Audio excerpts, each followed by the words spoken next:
The governor of Rivers State, Nyesom Wike, is considering another lockdown as the state witnesses a surge in the number of COVID-19 cases. We now cross live to Rivers State, where a public administrator and chairman of Degema local government, Dr. Tony Fillmore, joins us. Dr. Tony, glad to have you join us on Newsday. Thank you for having me once again. Fantastic. Now, one is really at a loss when Governor Wike says to the people of Rivers, you can do all the clubbing that you want during this December, because come January, there's going to be a lockdown. It's like giving license to people to go contact the disease and to even spread it. What do you think? Well, it's unexpected, one should say, because we thought that since he brought up, he came up with these modalities on how we should do businesses, we were all hoping that the public will, adhere strictly to the instructions.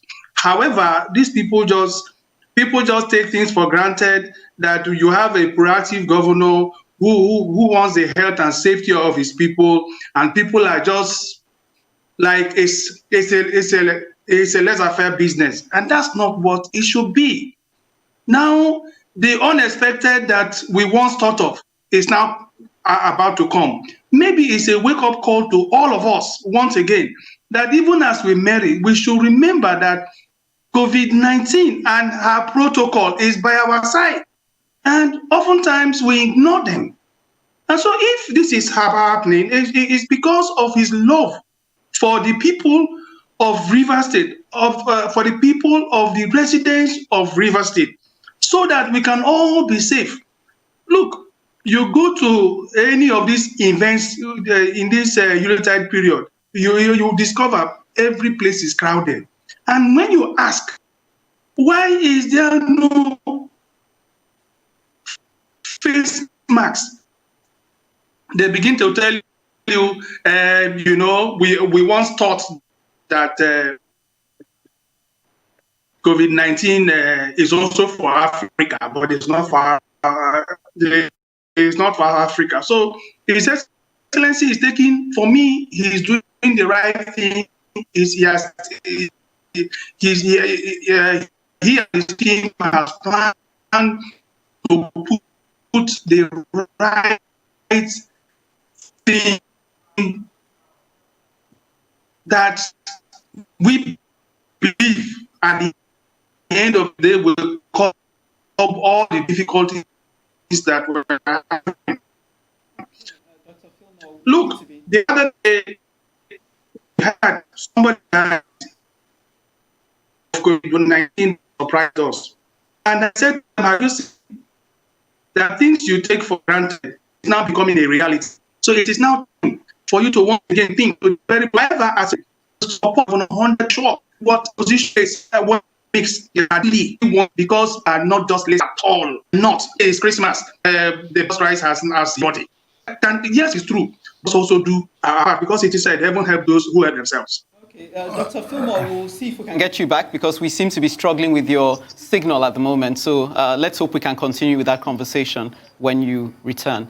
I wasn't sure he answered your question. He hasn't addressed my question. I was waiting to put it to him again. Yeah, he has. You were listening correctly. He hasn't addressed it because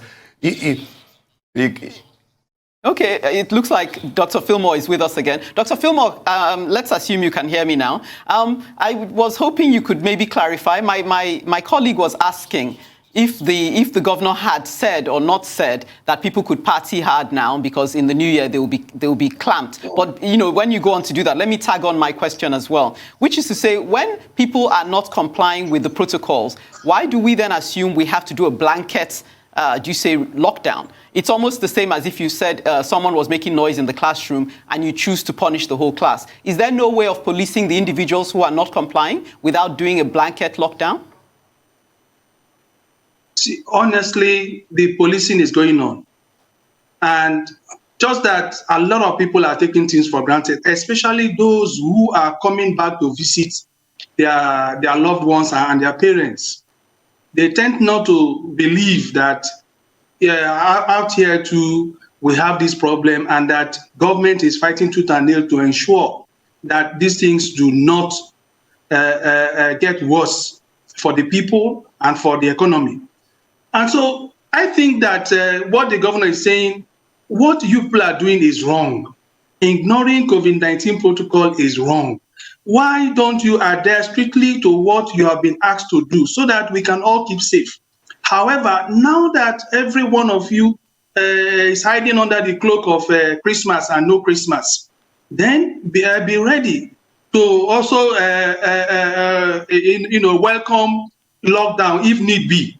Because he cannot continue to fold his arms and say, because they say it is Christmas, Jesus is born, therefore the birth has now brought spiritual healing and bodily healing to all, and stay quiet and not come up with something that we know that has been helping us. People have to comply. And we as chairmen, I'm not speaking on behalf of my colleagues, but let me speak as a local government chairman from Digma local government, that we will ensure even now we are not resting. In all of the gatherings that are going on, we are making sure that people are there to eat. But so some of them will tell you they have their face masks, but it's in their pocket. We ask them to enjoy putting on face masks because it's the new normal. Some people come with their problems from the house or from where they are coming from. And so this makes it almost impossible to make them comply. And when you try to use force, they say you are spoiling their Christmas. So I think His Excellency, the governor of Rivers State, Chief Barrister Nyesom Wike, CON POS of Africa, is right in saying that, yes, now that we are telling you, you are not complying with us, you are not doing what is right, well, then I have no other option but to lock down the place if need be. I think he is right to have come up with this thought. Let me quote Governor Nyesom Wike. People in churches, markets, and other public places were no longer adhering to COVID-19 requirements and protocols because most of them think it's not real. Why are people thinking it's not real? And how do you intend to disabuse the minds of people that this is real? Very briefly, Dr. Tony Fillmore. Well, it is no longer an abstract. It's a reality that people die from COVID-19. And so that is a sure way of proving to the people that actually people die from COVID-19. Now, let me give you an instance. A man comes by you and sneezes in a way and in a manner that you know that is not safe. Before you know, in the following day, you start reacting. That in itself is symptomatic that, look, these are symptoms of COVID-19. Therefore, we, as local government, we go to every nook and cranny trying to Tony Fillmore, Degama local government chairman. I'm afraid that's why we stop it. Thank you for being on Newsday.